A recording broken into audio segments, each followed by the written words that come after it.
Hello, I'm Jim Lampley. Welcome to this look back at the stories behind Holmes Cooney, one of the most memorable fights in 30 years of boxing on HBO. It was a given that whoever succeeded Muhammad Ali as heavyweight champion would suffer by comparison in the public eye. That Larry Holmes was more a technician than a lightning bolt, more a worker bee than a cult icon, only made his road to glory that much rougher. And when a power-punching, New York-based Irish-American challenger came along to face him, it was perhaps written in American granite that their confrontation would be not just about hurt, but also about hope. White hope. This should be one whale of a finish. All the marbles on the line. Go. On June 9th, 1978, at Caesar's Palace in Las Vegas, a 28-year-old heavyweight, best known for being Muhammad Ali's sparring partner, began the 15th round of his bout with heavyweight champion Ken Norton, dead even on the judges' scorecards. The 15th round of the world heavyweight title is on the line right now. One round, winner take all. Larry is fighting back really now. This is what he has to do.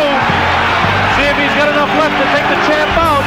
I used to tell people that I was going to be heavyweight champion of the world. And they said, Larry, you ain't going to make it. Scores good with a shot to the head of Kenny Norton. Again to the head of Norton. I said, I have no heart. As Holmes comes back, scores it. He's got under trouble. Yes. Running out of time, and that's it. It's over. And I said, you watch. We have a split decision for the new Larry Holmes has done it. We have a new heavyweight champion of the world. Larry Holmes, a 7th grade dropout from Easton, Pennsylvania, would begin the second longest reign as heavyweight champion in the history of boxing. 7.5 years, fighting in the wake of a legend for a respect he would always find elusive. I defended my title over 20 times. Larry clips him with the right hand, and down he goes. Didn't duck anybody. And retains the heavyweight championship of the world. I wasn't getting respect that I thought I should have got.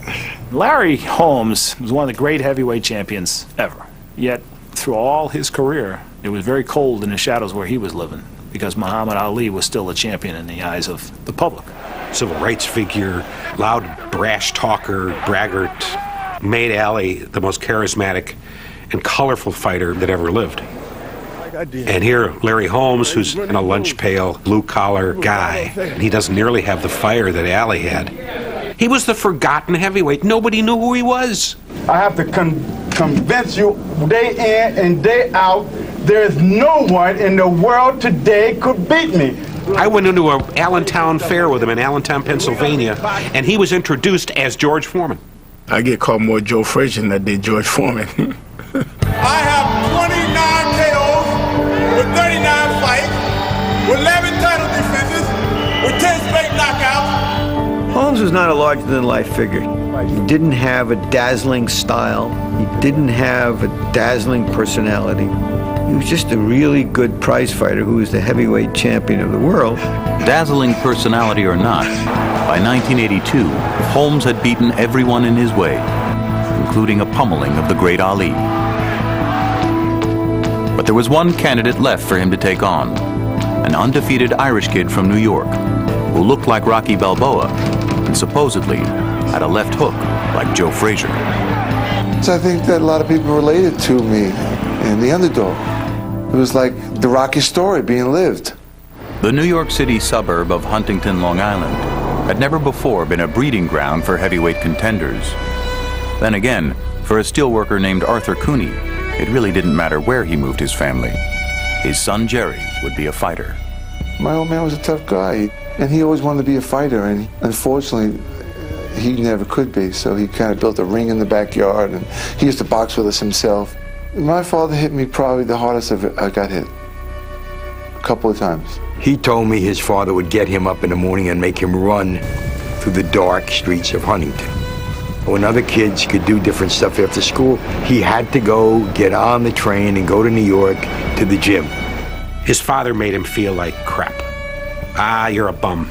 You're no good. You'll never be anything.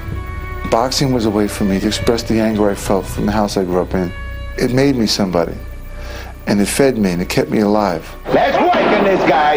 Let's break this guy's neck. Come on. Working with trainer Victor Valley, Cooney turned professional in 1977 and hired as his managers a pair of Long Island real estate moguls named Dennis Rappaport and Mike Jones.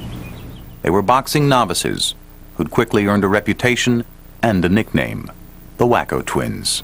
We got the nickname the Wacko Twins from some very creative things we did for publicity. We had a fighter, Ronnie Harris. Ronnie was black and he wanted to fight with a yarmulke and claimed he was a black Jew. With Howard Davis, we had him give long stem roses to his opponents. With Gerry, we brought leprechauns into the ring to put hexes on the opponent. In the game of boxing, they were very much within the cultural mainstream of that sport, because it's a wacko sport. You couldn't stop Rappaport from talking with a gun, a whip, and a chair. There's a love affair taking place today between America and Gerry Cooney. It's so profound it'll make people forget an affair to remember. He was one of those guys you talk to and you kind of touch all your wallet and all your parts just to make sure everything's still there. There's Mom, apple pie, and Gerry Cooney. He cared about what was going into his pocket and how quickly he could get it there. Gerry Cooney, I think he was kind of a product.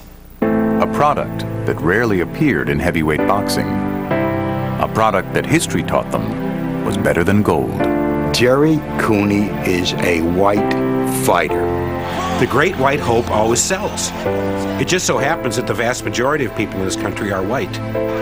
And the fact that there's yet another black heavyweight champion of the world is not nearly so interesting as the fact that there is a white guy out there who actually punches like a wrecking ball. They had the perfect product for them to put before the consumer, and they were playing it for all it was worth. The product began his pro career with a string of quick knockouts that garnered plenty of notice, but left most grizzled boxing scribes skeptical. He might as well have been fighting unemployed shepherds and vacationing streetcar conductors when you look at the line of guys he fought. First 12 knockout for Gerry Cooney. I think he made believers out of a lot of people when he fought Norton. Good evening.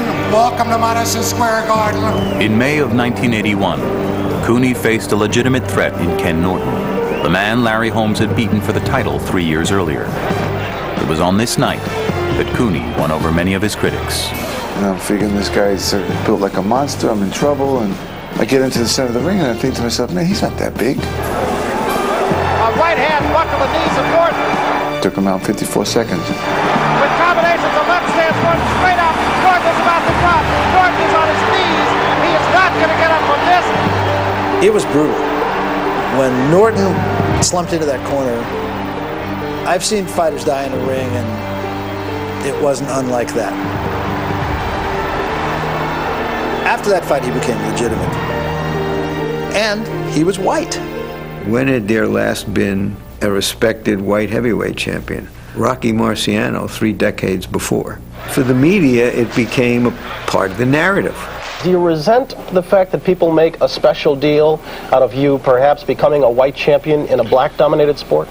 Well, I think that in today's time, it's sad that people are going to label other people. And I never thought about the white hope and that kind of thing. It was just never a part of myself. I was knocking everybody out. I deserved a shot at the championship. And I never thought about that. But everyone else was thinking about it, especially promoter Don King, who was determined to match his champion with the White Hope and to promote it as a race war. So Don likes to say the only color he pays attention to is green. For the money, race sells. It's a white and black fight. Any way you look at it, you cannot change that. Gerry Cooney, Irish, white, Catholic. Here you have an Irish American against an African American, and it was a very effective sales hook. But first, King and Rappaport would need to strike a deal for what would become the richest fight in history. As they began negotiating about for 1982, Rappaport demanded terms no inexperienced challenger had ever received before. Complete financial parity with the champion, an even split of $20 million. We had the attraction. Larry couldn't put rear ends in seats. Gerry Cooney could, not because he was white, but because he was right. Gerry had the right complexion to get the connection. I'd have fought 4 black guys and one that made the money. I fight 1 white guy and make all the money. But it didn't take long for the money and the massive attention Cooney was receiving to begin to gnaw at the proud champion. If the man was black, he wouldn't be nowhere. You know it, I know it, everybody know it. Gerry Cooney's a white hope. I said, they hope I don't kill his ass. And if he comes in here today, I'll punch him in the mouth for free. I mean, he was a nasty guy. I was more reserved, quiet, and he was more aggressive, you know, yelling and screaming. I tell it like it is. And come June 11th, I promise you, Gerry Looney Cooney will be knocked out. It was ugly because everybody was talking about the white hope. When a black guy fights a white guy, it's automatic. Automatic or not, the people who stood to gain the most from the racial hostility were only too happy to pour oil on the smoldering fire. The people that handled this fight turned it into racial dynamite, and Dennis Rappaport was largely responsible for that.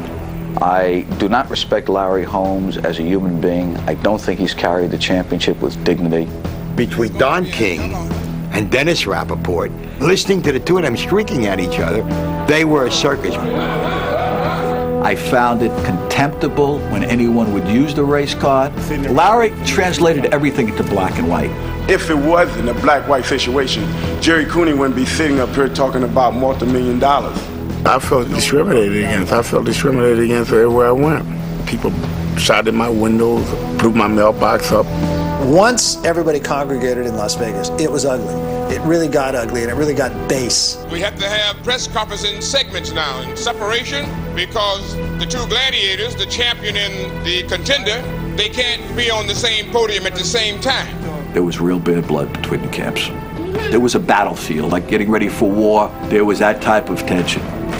And we weren't going to be intimidated. This fight, at some point in its height, began to get out of control. Fearing an outbreak of violence between the fighters and their entourages, Holmes asked the Reverend Jesse Jackson to help quell the tension. It got beyond a great boxing match between an up-and-coming young fighter who was white, a champion who was black, into the social overlap.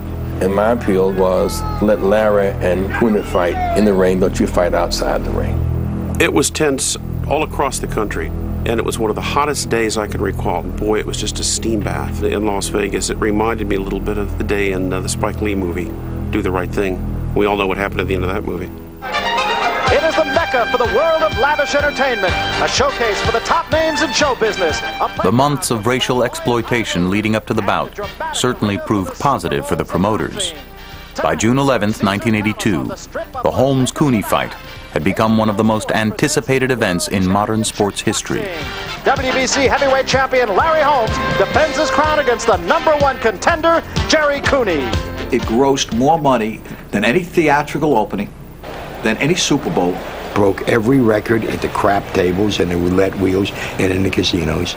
To be sure, the heat here in Las Vegas has been oppressive, but the 100-degree temperatures that we recorded on our own thermometer ringside here at Caesars Palace just a little bit ago are nothing compared to the heat of anticipation that has surrounded this heavyweight championship fight. I don't think I've ever been around a fight where the opinions were so divided.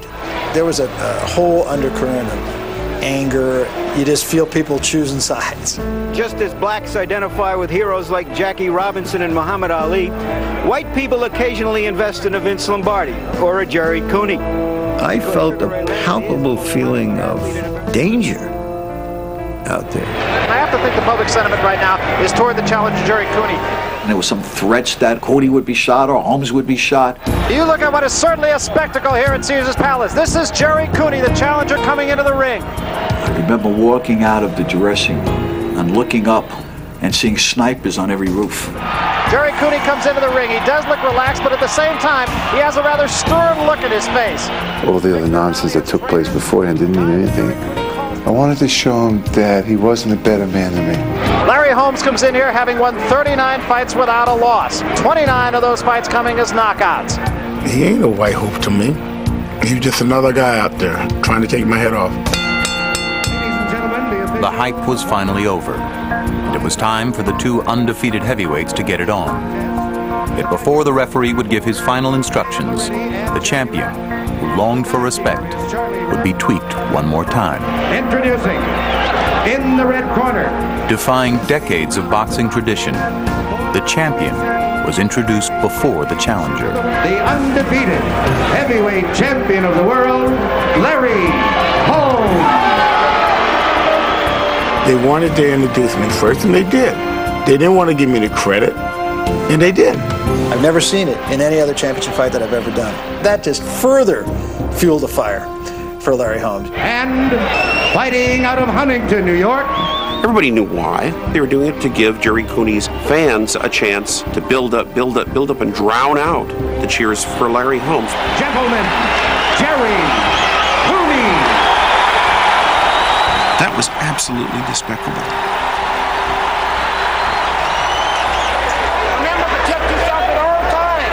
When we were in the center of the ring, and Mills Lane said, touch up, he looked at me and said, Holmes did, and said, let's have a good fight. Shake hands now, let's get it on. When the bell rings, all the bullshit goes out the window. There is electricity. I realize that may be a cliche, but there is simply no other way to describe what is happening right now. It's me and you. You can't call the cops. Round one, the heavyweight championship of the world, the most anticipated fight in years. Because so many of his fights ended in quick knockouts, Gerry Cooney wasn't used to going more than just a few rounds. But as this 15-round championship bout began, going the distance weighed on his mind. I was thinking, oh boy, I better go slow, make sure I can go the distance in case I have to. And that really affected me. Holmes all business with the jab right now. And Holmes was fighting such a disciplined, tight fight. Holmes being very patient. He was absolutely determined that he was not going to give Cooney a chance to land a big punch. The first big punch wouldn't land until late in the second round. It was thrown by the champion. 1-2, right on the chin. And Cooney took a good right hand from Holmes. He staggers and is down. Cooney is down from a right hand by Larry Holmes. I get dropped to one knee and I think to myself, what in the hell are you doing here? And I got up. He is back up, but he is on rubber legs. And he gets up, the fight's harder. He gave him a lot of respect, he gave Cooney. He thought, wounded tigers are dangerous. He didn't want to get too close. End of round two. Larry Holmes being very patient after he had his man down. Obviously, he didn't think he was hurt that bad. In the corner between rounds, Dennis Rappaport attempted to inspire Cooney with words that reminded many of the pre-fight racial ugliness. Who is the guy in the corner who looked at Cooney during the fight and said, America needs you? It's a changing of God. America needs you. He wasn't talking about Harlem, I'm sure. That's BS. I was saying things that I thought that could prompt them to get that little extra effort that may have been the difference between the thrill of victory and the agony of defeat. Cooney responded in the fourth with one of his best rounds of the bout. A good left to the body, backs Holmes up. That was a right hand to the ribs that seemed to hurt Holmes. Another good left hand. Cooney with another good left to the ribs of Larry Holmes as the bell sounds ending the fourth round. He hurt me with a left hook to the body, and I went back to the ropes like this. And Holmes a little bit slow going back to his corner. Thank God that the bell went ding. There's a right hand by the champion and another right hand. The longer the fight went on, the more we saw the distance between the two fighters. And a combination that time by Holmes. Scores once more on Cooney. One fighter was a complete pro. The other fighter was an incomplete pro. Holmes comes back with a right hand and the legs wobble once more. Cooney is in trouble against the ropes. Now a left and an uppercut. Cooney goes through the rope, but is still on his feet. Hard right by the champion. Holmes scoring almost at will, but Cooney will not go down. End of the round. A big round for Holmes, but Cooney would not fall. By round 9, as Holmes was gaining control of the fight, Cooney would throw the most memorable uppercut of his career. There was a low blow thrown by Cooney. Rob Williams said it was a punch that was felt around the world. 20 years later, I still feel it. Cooney would eventually have a total of 3 points deducted for low blows. By the end of round 12, he was also badly cut and fatigued. After the 12th round, I thought to myself, I really can't win. I started to lose hope. And then I wanted to just show him, listen, you can't hurt me, man. 13th round, the punches go boom, boom, boom, boom, headshots. Cooney very wobbly in the center of the ring, takes another right hand. Holmes knows he has his man in trouble, another right hand. The body will fall if that head gives up. This one is all but over. Cooney against the ropes. Mills Lane steps in, and Victor Valley is saying no more, I believe. Victor Valley is in the ring saying no more, that's it. Victor Valley, to his credit, really cared about Gerry Cooney. He didn't want to see me get hurt. It is over, and Mills Lane raises Larry Holmes' hand in victory. Gerry Cooney fought his ass off that night. Whatever he had, he left in the ring that night, and he just fought a guy who was just so overwhelmingly better than he was. Larry Holmes had paid his dues. Holmes' victory was a victory for professionalism. The winner, and still the WBC heavyweight champion of the world, Larry Holmes. The 13th round technical knockout was Holmes' 40th straight victory without a loss. But to the champion, it meant much more than just preserving an undefeated record. I feel relieved. I feel the pressure's gone. In my heart, my mind, I felt that I didn't have to prove anything anymore. Larry Holmes believed beating Cooney was going to be his moment. But it wasn't. For much of America, the wrong guy won. So it wasn't a crowning moment anymore. There was never going to be a moment for Larry Holmes. But he never, ever got out of the shadow of Muhammad Ali.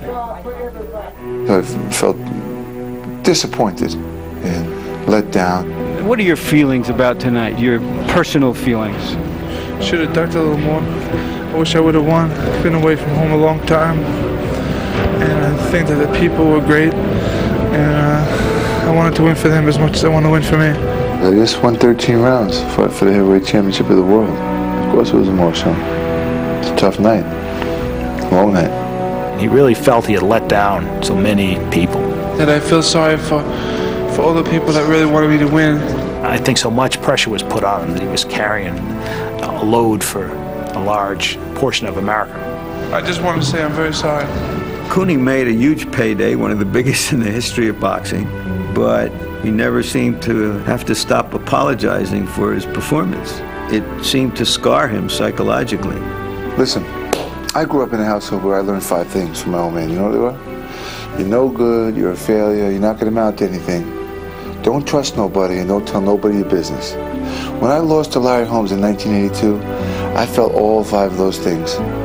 Smacked me right across the face. How to deal with them? The loss sent Cooney's career into a puzzling tailspin, marked by substance abuse, depression, and lack of ring activity.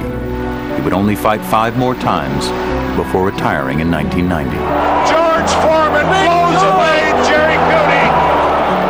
Gerry Cooney was a product of everybody else's ideas and other people's money and other people's perceptions.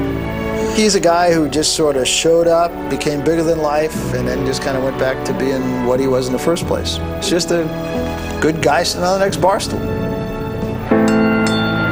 15 rounds of boxing for the WBC Heavyweight Championship of the World. The fighters remembered sort of like a passing tornado. Something bad happened, something dangerous happened, and it's gone. And maybe we're still trying to figure out what it was. America went into the fight choosing sides, black against white. It played to the worst and to the best. It played to the worst in those people that accepted this fight as a black-white fight.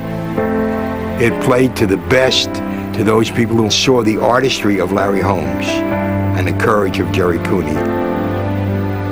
Put them all together, and you had the heavyweight carnival to end all heavyweight carnivals.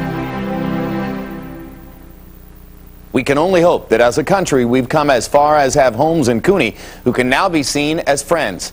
Cooney has organized a foundation aimed at creating after-career opportunities and financial help for retired fighters. And Holmes makes frequent appearances on behalf of Cooney's foundation. Thanks for watching The Tale of Holmes Cooney.